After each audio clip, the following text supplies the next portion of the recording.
అందరికీ వందనములు. దేవుని నామమున స్తోత్రములు. ఎలా ఉన్నారండి? బాగున్నారా? మంచిది. నేటి మన ధ్యానాంశము, నా సమాధానమును మీకు అనుగ్రహించుదును. నా సమాధానమును మీకు అనుగ్రహించుదును. యోహాను సువార్త 14వ అధ్యాయము 27వ వచనము చదువుకుందామండి. శాంతి మీకు అనుగ్రహించి వెళ్ళుచున్నాను, నా శాంతినే మీకు అనుగ్రహించుచున్నాను. లోకమిచ్చినట్లుగా నేను మీకు అనుగ్రహించటం లేదు. మీ హృదయమును కలవబడనీయకుడి, వెరవనీయకుడి. శాంతి లేక సమాధానము, శాంతినే సమాధానం అని కూడా అంటారు. కాబట్టి సమాధానమును అనుగ్రహించ వెళ్ళుచున్నాను, మీకు అనుగ్రహించి వెళ్ళుచున్నాను. నా శాంతిని మీకు అనుగ్రహించి వెళ్ళుచున్నానంటే నా సమాధానమును మీకు అనుగ్రహించి వెళ్ళుచున్నాను, నా శాంతిని మీకు అనుగ్రహించుచున్నాను. యేసయ్య మనకి గుడ్ ఫ్రైడే రోజు వెళ్ళిపోయారు కదా, వెళ్ళిపోయి మళ్ళా తిరిగి లేచారు. ఆదివారం రోజున ఈస్టర్ పండుగ రోజు మనము జరుపుకున్నాము. దేవుడు యేసు ప్రభు తిరిగి లేచారు. కాబట్టి నా శాంతినే మీకు అనుగ్రహించుచున్నాను, లోకం ఇచ్చినట్లుగా మీకు అనుగ్రహించటం లేదు. మీ హృదయమును కలవరపడనీయకుడి, వెరవనీయకుడి. ఈ లోకంలో మనకి అనేకమైన శ్రమలు, శోధనలు వచ్చినప్పుడు మనము కలవరపడతాం కదండి. కలవరపడనీయకుడి అని దేవుడు మాట్లాడుతున్నాడు. నా శాంతిని మీకు అనుగ్రహించాను, నా సమాధానమును మీకు అనుగ్రహించాను అని చెప్పుచున్నారు యేసయ్య. యోసేపుని చూశారు కదండి. యోసేపుకి ఎన్ని శ్రమలు వచ్చినాయి. అన్నలందరూ గుంటలో పడవేసి పోతీఫర్కి అమ్మివేసినారు. పోతీఫర్ భార్య అతన్ని శోధించింది. ఆయనను దేవునికి భయపడి ఆమెకు దూరంగా పరిగెత్తి జైల్లోకి వెళ్ళి ఉన్నాడు. యోసేపుకి ఎన్ని శ్రమలు వచ్చినాయి. ఈ లోకంలో ఆయన అధైర్యపడలేదు, కలవరపడకుండా వెరవకుండా దేవునికి ప్రార్థిస్తూ విశ్వాసంతో ఉన్నాడు. కాబట్టి జైలు నుండి బయటకు వచ్చి ఫరో తర్వాత ప్రధానమంత్రిగా ఆయన చేయబడటం జరిగింది. కాబట్టి ఇక్కడ మనకి మీరు లోకంలో ఉన్నారు కనుక నా యందు మీకు సమాధానం కలుగునట్లు ఈ మాటలు మీతో చెప్పుచున్నాను. లోకంలో శ్రమ కలుగును, ఆయనను లోకమును నేను జయించి ఉన్నాను, ధైర్యం తెచ్చుకొనుడి. లోకంలో ఉన్న మనకి శ్రమలు అనేవి తప్పకుండా వస్తాయి.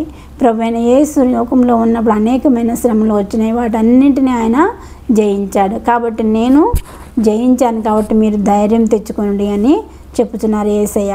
కాబట్టి ఈ లోకంలో మనకి శ్రమలు అనేవి అనేకమైనవి వస్తూ ఉంటాయి. కానీ వాటిని గురించి మనము దిగులు పడక, వెరయ్యక, జడియక, కలవరపడకుండా ఉండాలి. కలవరపడి మనం ఏమైనా డెసిషన్స్ తీసుకుంటే అవి తప్పుగా ఉంటాయి. కాబట్టి శ్రమలు, శోధనలు అనేవి సహజము. ఎవని మనసు ఆయన్ను ఆనుకున్న వారిని పూర్ణ శాంతి గల వారిని చేయును. శాంతి అంటే ఇక్కడ సమాధానము. పూర్ణ శాంతి గల వారినిగా చేయును. అప్పుడు యేసు మీకు సమాధానము కలుగును గాక. యేసు ప్రభు ఈస్టర్ పండుగ రోజు తిరిగి లేచి తన శిష్యులకి కనిపించి మీకు సమాధానం కలుగును గాక అని చెప్పటం జరిగింది. మరలా యేసు తోమాతో శిష్యులతో ఉన్నప్పుడు మీకు సమాధానము కలుగును గాక అని చెప్పిన. మరలా యేసు ప్రభు రెండోసారి వారికి కనమన్నప్పుడు మీకు సమాధానము కలుగును గాక. తోమా అసలు నమ్మలేదు కాబట్టి తోమా ఉన్నప్పుడు యేసు ప్రత్యక్షమయ్యి మీకు సమాధానం కలుగును గాక అని చెప్పటం జరిగింది. కాబట్టి ఇక్కడ మరలా సమాధానం కలుగును గాక అన్ను.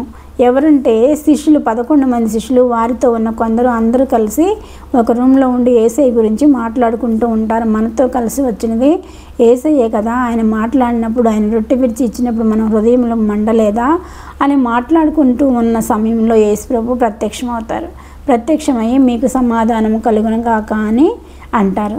కాబట్టి ఈ సమాధానము అనేది మనకి ఇవ్వటానికి ఆయన లోకానికి వచ్చి ఉన్నాడు. ఆ తర్వాత తిరిగి లేచింది కూడా ఆయన మనకు సమాధానాన్ని అనుగ్రహించడానికే.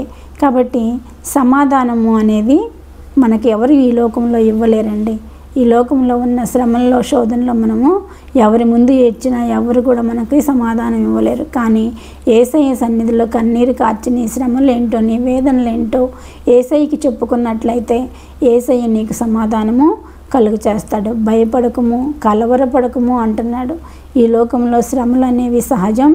ఆ శ్రమలను బట్టి నువ్వు కలవరపడవద్దు అని చెప్పుచున్నారు. కాబట్టి కలవరపడకుండా యేసయ్యకి ప్రార్థన చేసుకున్నట్లయితే యోసేపుని ఎలాగూ హెచ్చించాడో మనల్ని కూడా అలాగనే హెచ్చిస్తాడండి. ఎవరైతే కలవరపడకుండా, శ్రమల్లో, శోధనలో కలవరపడకుండా ప్రభువైన యేసుకు నిత్యంతగా ప్రార్థిస్తారో వారిని యోసేపును ఆశీర్వదించినట్లుగా ఆశీర్వదిస్తాడండి దేవుడు. కాబట్టి మనము ఈ చిన్న వాక్యమును అనుసరించి యేసు ప్రభు మనకి సమాధానాన్ని అనుగ్రహించడానికి ఈ లోకమునకు వచ్చారు. లోకంలో మనకి సమాధానము అనుగ్రహించారు. కాబట్టి శ్రమలు అనేవి వచ్చినప్పుడు భయపడకుండా, కలవరపడకుండా, వెరయకుండా ఉండవలసినదిగా కోరుకుంటూ ఈ చిన్న వాక్యమును ముగిస్తున్నాను. ప్రతిరోజు నా వాక్యం వినాలి అనుకుంటే సబ్స్క్రైబ్ చేసుకోండి, అంతేకాదు షేర్ కూడా చేయండి. ఓకేనా? చిన్న ప్రార్థన చేసుకుందామండి. సర్వశక్తి మిక్కిలి కృపగలన ఘనమైన యేసురాజా, మీ పాదములకు స్తుతులు స్తోత్రములు తండ్రి. అద్భుతకరుడా, ఆశ్చర్యకరుడా, నీ పాదములకు స్తుతులు స్తోత్రములు నాయన. మీరు వినిపించిన వాక్యముకై వందనములు ప్రభువా. మీకు సమాధానం అనుగ్రహించుదనన్నావు ప్రభువా. యేసయ్య, ఎవని మనసు నన్ను ఆనుకున్న వానికి పూర్ణ శాంతి కలవానిగా చేస్తా అన్నావు తండ్రి. శాంతి అనగా సమాధానము అని చెప్పుచున్నావు ప్రభువా. అయ్యా, మాకు సమాధానం ఇచ్చడానికి నువ్వు పరలోకం నుండి భూలోకంకి వచ్చి మరలా తిరిగి లేచావు, చనిపోయి తిరిగి లేచావు ప్రభువా. మాకు సమాధానం ఇవ్వడానికే ప్రభుత్వ ఎలాగూ నువ్వు శిష్యులకు సమాధానం ఇచ్చావు, అలాగ మాకు సమాధానం అనుగ్రహించమని, భూమి మీద సమాధానంతో మేము సంతోషంగా జీవించడానికి సహాయం చేయమని మా ప్రభువును ప్రియకుమారుడైన యేసుక్రీస్తు నామమున అడుగుచున్నాను తండ్రి. ఆమేన్.